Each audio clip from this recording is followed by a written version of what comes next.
ಉಂಟು. ಇಲ್ಲ ಕೃಷ್ಣ, ನೀನು ನಾಳೆ ಹೊಗಳಿದ್ರೆ ಬೇಸರ ಇಲ್ಲ. ಎದುರೆದು ದ್ವೈರಥ ಯುದ್ಧದಲ್ಲಿ ನೀನು ಈಗ ಹೌದು ಮಾರಾಯ, ಈಗ ಅವನನ್ನು ನಾನು ಮನ್ಮಥ ಅಂತ ಹೇಳಿದೆ. ಇದು ಏನಾಯ್ತು ಗೊತ್ತಿಲ್ಲ, ಚೋಡಾಟದಲ್ಲಿ ಈ ರಂಗ ಸ್ಥಳದಿಂದ ಆಚೆ ಹೋಗಿ ಹಾರಿದಾಗ ಆಯ್ತು, ಪಾತ್ರ ಇಲ್ಲಿ ಅಂತಲ್ಲಿ ಅಂತ. ಈಗ ನಾನು ಹೋಗಿದ್ದೇನೆ ಅಲ್ಲಿಗೆ. ನೀವು ಹೋಗ್ಲಿಲ್ಲ, ಅದಕ್ಕೆ ಹೋಗಿದ್ದೆ. ನೀನು ಒಂದು ಕ್ಷಣ ಅಲ್ಲಿ ಇದ್ಯೋ ಅಂತ ಕಂಡಿದ್ದು ನನಗೆ. ಅಲ್ಲ, ಒಬ್ಬನು ಮನ್ಮಥ ಅಂತ ಹೇಳಿದಾಗ ನಾನು ಹನುಮಂತ ತಿಳ್ಕೊಡು. ಈಗ ನಿನ್ನನ್ನು ಏನಾದರೂ ಪಚಾರಿಸಿದ್ದೆ ನಾನು? ಪಚಾರಿಸಲಿಲ್ಲ, ನನಗೆ ಅರ್ಥ ಆಯ್ತು ಅವನನ್ನು ಹೊಗಳುವಾಗ ಇದು ಸುಮ್ಮನೆ ಅಂತ. ಈಗ ನಿನಗೆ ಹೀಗೆಲ್ಲ ಮಾತಾಡು. ಒಬ್ಬ ಹೇಳಿದ್ರಂತೆ ನೆರೆ ಮನೆಯವರ ಅಂಗಳದ ನಿಮ್ಮ ಮನೆಯ ಊಟ ಇವತ್ತಮ್ಮ ಈ ಮನೆಗೆ ಬಂದದ್ದು ಊಟಕ್ಕೆ. ಹಾಗೆ ಇವನಿಗೆ ಗೊತ್ತಾಯ್ತು, ಇಲ್ಲ ಇನ್ನೊಬ್ಬನು ಬೇರೆ ತಯಾರು ಮಾಡಬೇಕು. ಎಂಥದ್ದೆಲ್ಲ ಇತ್ತು ಅಂತ ಕೇಳಿದಿಲ್ಲ. ನಿನ್ನೆ ನಿಮ್ಮ ನಮ್ಮಲ್ಲಿ ಇಂತ ಮತ್ತೆ ಹೇಳಿದ್ರು ಸ್ವಲ್ಪ ಹೊರಟುಂಟು, ಯಾಕೆ ಆಗ ಮಾಡಿದ ಮಾಡ್ಬೇಕಲ್ಲ ಇಲ್ಲಿ. ಅರ್ಜುನ, ನನ್ನನ್ನು ನೋಡಿದ್ದೀಯೇನು ಅಂತ ನೀನು ಅಲ್ವಾ? ನಾನೆಲ್ಲಾದ್ರೂ ದೇವ ಲಾಲಿಪುದೀಗ ನಾನೆಲ್ಲಾದ್ರೂ ತಪ್ಪಿ ಮಾತಾಡಿದ್ರೆ ನನ್ನನ್ನು ತಿದ್ದಬೇಕು. ಹೌದು, ದೇವ ಕೇಳುವಂತ ಹೇಳಲಿಕ್ಕಿಲ್ಲ. ನೀನು ಲಾಲಿಪುದಿ ಲಾಲಿಸಿ ಪಾಲಿಸಬೇಕು, ಪಾಲಿಸಿ ಲಾಲಿಸಬೇಕು. ಕೃಷ್ಣ ಏನು ಎನ್ನುವುದನ್ನು ನೋಡಿದ್ದಿ. ನಾನು ಹೇಳಿದ್ದನ್ನು ಬಹಳ ವಿಧೇಯ ಶಿಷ್ಯನಾಗಿ ಕೇಳಿದ್ದಿ. ಅದೆಲ್ಲ ನಿನ್ನಲ್ಲಿ ಉಳಿದಿದೆ ಅಂತ ನಾನು ತಿಳಿದದ್ದು. ನಾನು ದೇವರ ಕೋಣೆ ಬದಲಾವಣೆ ಮಾಡಿ ಏನು ದೇವರನ್ನು ಬದಲಾವಣೆ ಮಾಡೋದಿಲ್ಲ. ಅಲ್ಲ, ಬುದ್ಧಿಗೆ ಮಕ್ಕಳು ಬಂದ್ರೆ ಹೀಗೆ ಆಗುದು.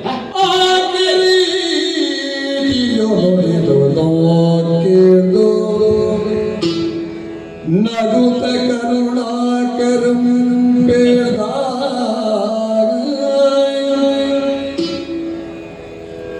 ಕೇಳು ನಗುತ ಕರುಣಾಕರೋ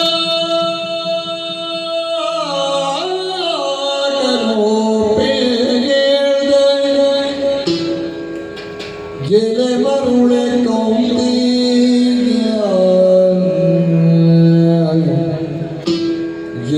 ಮರುಳೆ ಕೌಂಟಿಯ ಈ ಕಮಲದ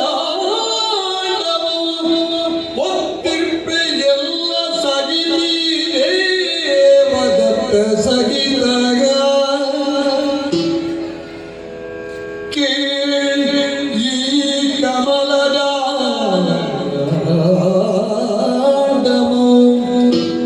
ಒತ್ತಿರ್ಪೆ ನಿನ್ನ ಸಗಿತೀದೆ ಮದತ್ತ ಸಗಿತ ಈ ಕಪೀಶ್ವರ ಸಗಿರವಿ ಚಾಪಲಿ ಸಗಿತ ಈ ಕಠಿಣ ವ್ರತ ಮೆದೆವರೇಸು ಸತ್ತಂಗಳು ಬೇಕು ಅವನ ಹುಲುರದವ ಕೆಚ್ಚಡೀರಾಯ್ತು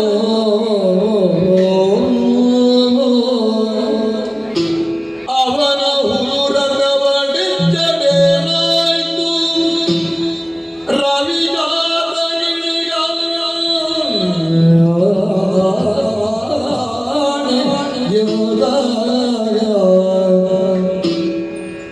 ನಗುತ ಕರುಣಾಕರೋ ಬೇಡ ಎಲೆ ಮರುಳಿ ಕೌಂತೆ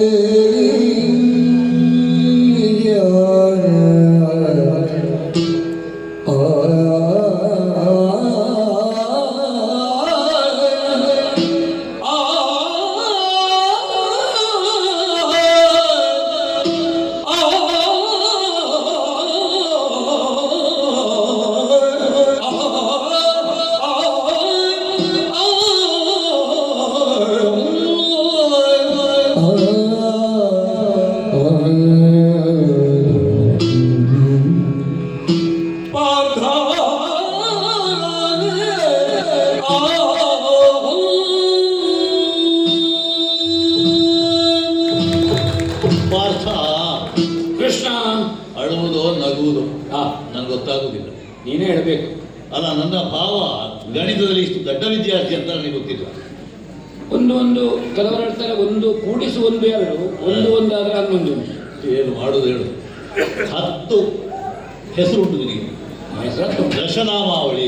ಹೆಸರಿಗೆ ಬಂದಿದ್ದೇನೆ. ಅದೌದು, ಬಂದದ್ದು ಅಲ್ಲ ನಿನಗೆ ಹೆಸರು. ನಿನಗೆ ನರ ಅಂದ್ರೂ ಒಂದಲ್ವಾ? ಹೌದು, ನರ ಅಂದ್ರೆ ಮನುಷ್ಯ ಅಂತ. ಮನುಷ್ಯ ನಾರಾಯಣದ ಜೊತೆಗೆ ನರ. ಅದು ಹಾಗೆ ಭಾವಿಸಿದ್ರೆ ಹೌದು. ಅದು ಹಾಗೆ ನಾನು ಅರ್ಥದಲ್ಲಿ ಅಲ್ಲ, ಹಾ. ಸಾಮಾನ್ಯ ನರನಾಗಿಯೇ ಮಾತಾಡುವುದು ಅಂತ ನೀನು. ಹೌದು, ನಾನು ನರನಾಗಿ ಮಾತಾಡ ನಾರಾಯಣನಾಗಿ ಮಾತಾಡ್ಲಿಕ್ಕೆ ಆಗ್ತದೆ. ಇಲ್ಲ ಇಲ್ಲ, ಈಗ ನನ್ನ ಎದುರಿನಲ್ಲೇ ಮಾತಾಡಿ. ದ್ರೋಣರ ಶಿಷ್ಯ, ಕೃಪರ ಶಿಷ್ಯ, ಬರೇ ಮನುಷ್ಯನಾಗಿ ಮಾತಾಡುದು. ಈಗ ಧರ್ಮರಾಯನ ತಮ್ಮನಾಗಿ ನೀನು ಯೋಚನೆ ಮಾಡಬೇಕು. ಹೇಗೆ? ಧರ್ಮರಾಯ ಹಾಗೆಲ್ಲ ಹಾ, ಸುಮ್ಮನೆ ಒಂದು ಅಂತ ಮಾತಾಡ್ಲಿಕ್ಕಿಲ್ಲ, ಇಲ್ಲ, ಇಲ್ಲ. ವಿಮರ್ಶೆ ಮಾಡಿಯೇ ಮಾತಾಡು. ಹೌದಾ? ಅಂತಹ ಧರ್ಮರಾಯರಿಗೆ ತಮ್ಮನಾಗಿ ಹುಟ್ಟಿದಂತಹ ನೀನು ಒಂದು ಕಣ್ಣಾರೆ ಕಂಡರೂ ಪರಾಮರಿಸಿ ನೋಡಬೇಕು ಅಂತ ಕೇಳಿದ್ಯಾ? ರೂಢಿಯ ಮಾತು. ಉಂಟು ಉಂಟು. ಮೇಲ್ನೋಟಕ್ಕೆ ಹಾ. ಒಂದು ವಸ್ತು ಹೇಗೆ ಅಂತ ನೋಡುವುದಲ್ಲ, ಹೌದಲ್ಲ. ವಿಚಾರದ ಆಳಕ್ಕೆ ಹೋಗಿ ನೋಡಬೇಕಾದಂತ ಅಗತ್ಯ ಉಂಟು. ಹೌದು. ಒಂದು ಸೂಕ್ಷ್ಮ ದೃಷ್ಟಿ ಮತ್ತೊಂದು ಸ್ಥೂಲ ದೃಷ್ಟಿ. ಚಂದ ಇದ್ದದ್ದೆಲ್ಲ ಒಳ್ಳೆದಲ್ಲ, ಒಳ್ಳೆದಿದ್ದದ್ದೆಲ್ಲ ಚಂದವೂ ಅಲ್ಲ. ಈಗ ನಿನ್ನಂಥವರೆಲ್ಲ ಸ್ಥೂಲ ದೃಷ್ಟಿಯಿಂದಲೇ ಮಾತಾಡುವುದಲ್ಲ, ಅದರ ಆಚೆಗೆ ಇರತಕ್ಕಂಥ ಸೂಕ್ಷ್ಮತೆಯನ್ನು ಗ್ರಹಿಸಬೇಕಾಗಿದೆ. ಹೌದು, ನಾಲಿಗೆಗೆ ರುಚಿಯಾದ ಹೊಟ್ಟೆಗೆ ಹಾಡು, ಹೊಟ್ಟೆಗೆ ಒಳ್ಳೆದು, ಅದು ನಾಲಿಗೆಗೆ ರುಚಿ ಅಲ್ಲ. ಹೌದು, ಕೇವಲ ಗಣಿತ ಅಂದ್ರೆ ಅಂಕೆ ಸಂಖ್ಯೆ ಲೆಕ್ಕ ಅಲ್ಲ, ಅಲ್ಲ. ಅಲ್ಲಿ ಮೌಲ್ಯದ ಬಗ್ಗೆ ಪ್ರತಿಪಾದನೆಗೂ ಬೇಕಾಗುತ್ತದೆ. ಹೌದೌದು. ಈಗ ಯೋಚನೆ ಮಾಡುವುದು, ಆ ಭಾಗದಲ್ಲಿರುವಂತಹ ಕರ್ಣ ಯೋಧ, ಹೌದಪ್ಪ, ದ್ವೈರಥ ಯುದ್ಧ ಆಗ್ತದೆ ಸರಿ, ನೋಡ್ಲಿಕ್ಕೆಲ್ಲ ನಿನ್ನ ಹಾಗೆ ಉಂಟು ಅವನಿಗೆ ಸೌಲಭ್ಯಗಳು. ಆದ್ರೆ ಇಲ್ಲಿಂದ ಬಂತು ಅಂತ ಕೇಳಿದರೆ ಬಹಳ ಸುಲಭವಾಗಿ ಹೇಳ್ಬೋದು. ಒಬ್ಬ ನಾಡ ಬಡಗಿ ಮಾಡಿದಂಥ ಒಂದು ರಥ ಉಂಟು ಅವನಲ್ಲಿ, ಕಾಲಪೃಷ್ಠ ಅಂತ ಒಂದು ಧನುಸು, ಹೌದು, ದೊಡ್ಡ ವಿಷಯ ಏನಲ್ಲ. ಒಬ್ಬ ಸಾರಥಿ, ಈಗ ಸಾರಥಿ ಅವ ಒಳ್ಳೆಯ ವಿಚಾರವಂತನೇ ಹೌದು, ಗೊತ್ತಿದ್ದವನು ಹೌದು, ನಮ್ಮ ಸೋದರ ಮಾವ. ಹೌದು, ನಿನ್ನ ಸೋದರ ಭಾವ. ಆದರೆ ನಾನು ಏನು ಅಂತ ಅವನಿಗೆ ಗೊತ್ತುಂಟು, ಅವ ಏನು ಅಂತ ನನಗೆ ಗೊತ್ತುಂಟು ಅಂತ ಹೇಳ್ತಾನೆ. ಹೇಳ್ತಾನೆ. ಅದು ಬಿಟ್ಟರೆ ಏನು ಅಂತ ನನಗೆ ಗೊತ್ತುಂಟು ಅಂತ ಹೇಳ್ತಾನೆ, ಕೃಷ್ಣ ಇಲ್ಲದೆ ಇದ್ದಂತೆ.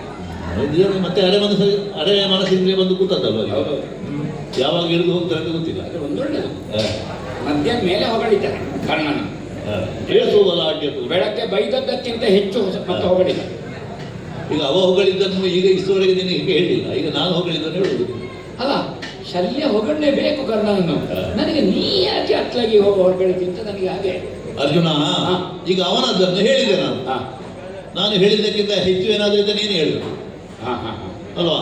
ಕರ್ಣನದ್ದು ಏನೂ ಇಲ್ಲ ಬೇರೆ ಹೇಳಲಿಕ್ಕೆ, ಸಾಧನ ಸಂಪತ್ತು ಏನೂ ಇಲ್ಲ. ಹೇಳಿದ್ದನ್ನೇ ಒಂದು 10 ಸಲ ಹೇಳ್ಬೇಕಷ್ಟೇ. ಈ ಭಾಗದಲ್ಲಿ ನೋಡುದು, ಈ ಕಮಲಜಾಂಡ ಬ್ರಹ್ಮಾಂಡ. ಈಗಲ್ಲ, ತಾಯಿಗೆ ಬಾಯಿಯಲ್ಲಿ ತೋರಿಸಿದ್ದೇನೆ ನಾನು. ಹೌದಾ?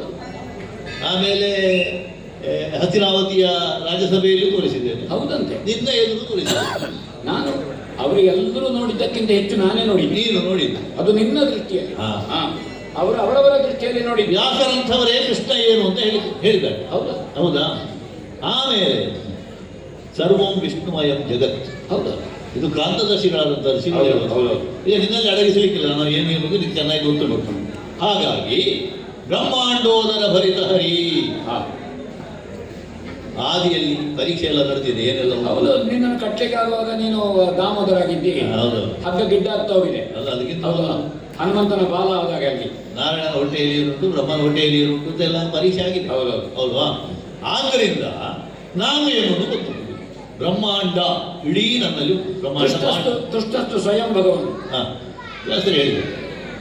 ಅದು ಇರುತ್ತಾ ನಾನು ಬುದ್ಧದಲ್ಲಿ ನಿನ್ನ ರಥದ ಮೂತಿಯಲ್ಲಿ. ಹೌದು. ಈ ರಥ ಎಂಥದ್ದು? ಇದು ಯಾವ ಬಡಗಿ ಮಾಡಿಕೊಂಡದ್ದು? ಅಲ್ಲಿಂದಲೇ. ಹೌದಾ? ದೇವಲೋಕದಿಂದಲೇ. ಅಗ್ನಿ ಸುಲಭದಲ್ಲಿ ಯಾವುದನ್ನು ಯಾರಿಗೂ ಕೊಡುವುದಿಲ್ಲ. ಅದನ್ನು ವರುಣನ ಹತ್ರ ವಿನಂತಿ ಮಾಡಿ ವರುಣ ಅಗ್ನಿಗೆ ಕೊಟ್ಟು, ಅಗ್ನಿ ನನಗೆ ಕೊಡುವಾಗ ನೀನು ಹೀಗೆ ಮುಟ್ಟಿ. ಅಗ್ನಿಗೂ ನಿಮಗೂ ಬಹಳ ಹತ್ತಿರದ ಸಂಬಂಧ. ಅಗ್ನಿ ಕನ್ಯೆ ಅಲ್ವಾ? ಹೌದು, ತಂಗಿ ಹೌದು ಅಲ್ವಾ? ಅಗ್ನಿ ಹಾಗೆಲ್ಲ ಕೊಡುವುದಿಲ್ಲ. ರಾಮಾಯಣ ಕಾಲದಲ್ಲಿ ಯಜ್ಞ ಮಾಡುವಾಗ ಪುತ್ರಕಾಮಿ ಒಂದು ಸಲ ಕಾಣಿಸಿಕೊಂಡಿದ್ದಾನೆ. ಹೌದೌದು, ಅಲ್ವಾ? ಅದು ಬಿಟ್ರೆ ಬೇರೆ ನಮಗೆ ಸಿಗುವುದಿಲ್ಲ, ಅಗ್ನಿ ತಂದು ಕೊಟ್ಟದ್ದು. ಅಂಥ ಅಗ್ನಿತತ್ವವಾಗಿರತಕ್ಕಂತಹ ಈ ದಿವ್ಯವರೂತ, ಸಾಮಾನ್ಯದ್ದಲ್ಲ, ದಿವ್ಯವರೂತ. ಇದಕ್ಕೆ ಕಟ್ಟಿದ ಕುದುರೆಗಳು,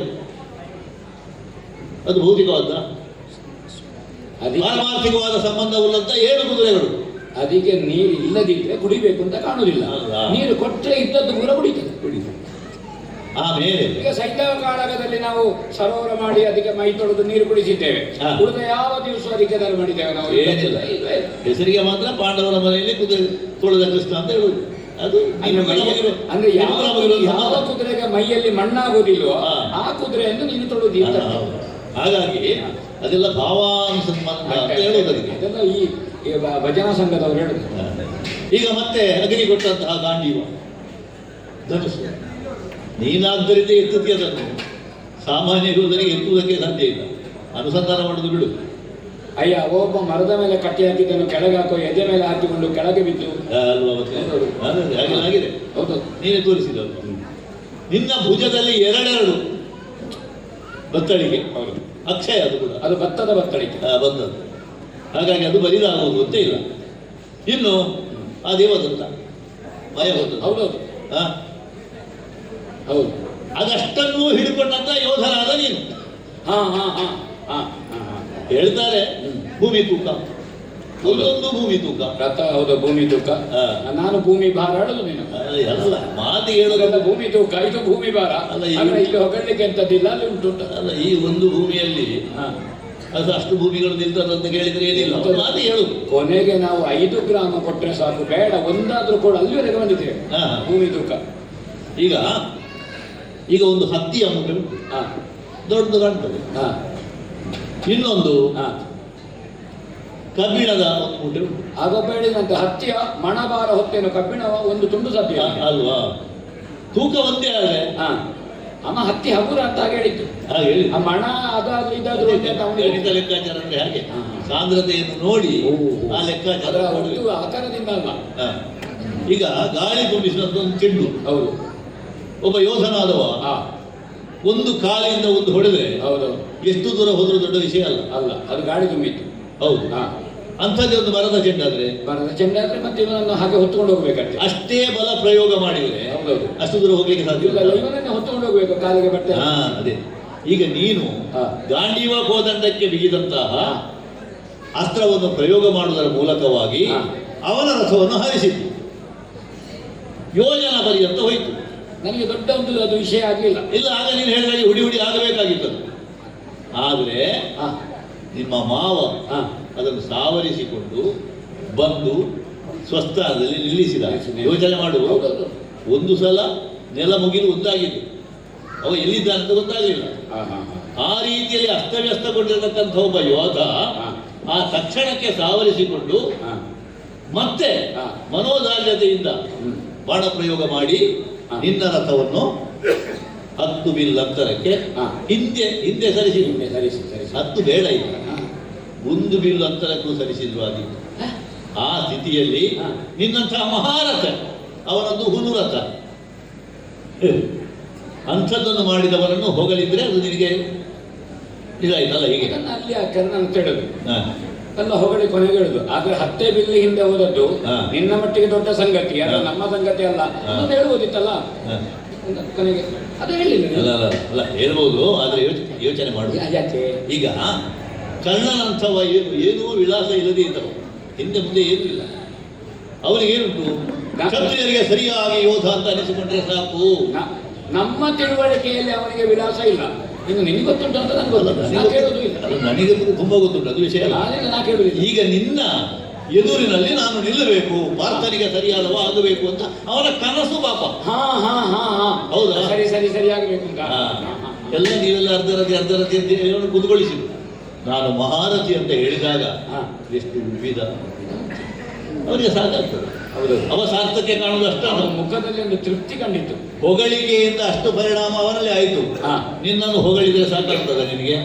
ನನಗೆ ಹೊಗಳಿದ್ರೆ ಸಂತೋಷ ಆಗ್ತದೆ. ಎಲ್ಲರದು ಯಾಕೆ ನನಗೆ ಹೊಗಳೋದು ಅಂತ. ಹಾ. ನನಗೆ ಹೊಗಳಿದ್ರೆ ಸಂತೋಷ ಆಗ್ತದೆ. ನಿನಗೆ ಸಂತೋಷ ಆಗ್ತದೆ, ಹಾ. ಅದರ ಪರಿಣಾಮದಲ್ಲಿ ಪಾಂಡವ ವಿಜಯ ಆಗಬೇಕು ಅಂತ ನಾನಿದ್ದದ್ದು. ಅವನಿಗೆ ಹೊಗಳಿಕೆಯಿಂದ ಅವನನ್ನು ಹುಬ್ಬಿಸಿದ್ದು. ಹಾ. ಮಹಾರಥಿ ಅಂತ ಹೇಳಿದಾಗ ಅವನೆಲ್ಲ ಬಿಟ್ಟ.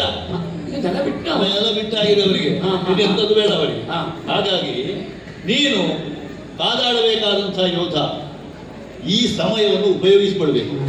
ಅದಕ್ಕೆ ಬೇಕಾಗಿ ಏನು ಮಾಡಬೇಕು ಅಂತಂಡ ಚಿತ್ರಗಳನ್ನು ಬಿಡುವರಿ ಮತ್ತೆ ಶರಹಾಸನವನ್ನು ಛೇಗದಿವರ ನೀವು ಕತ್ತರನಾಗಲಿ ಪುರುವಿನ ಕತ್ತರಿಸದೆ ಕಲಿಪಾರ್ಥಂ ಬಳಿಕನು ವಾದ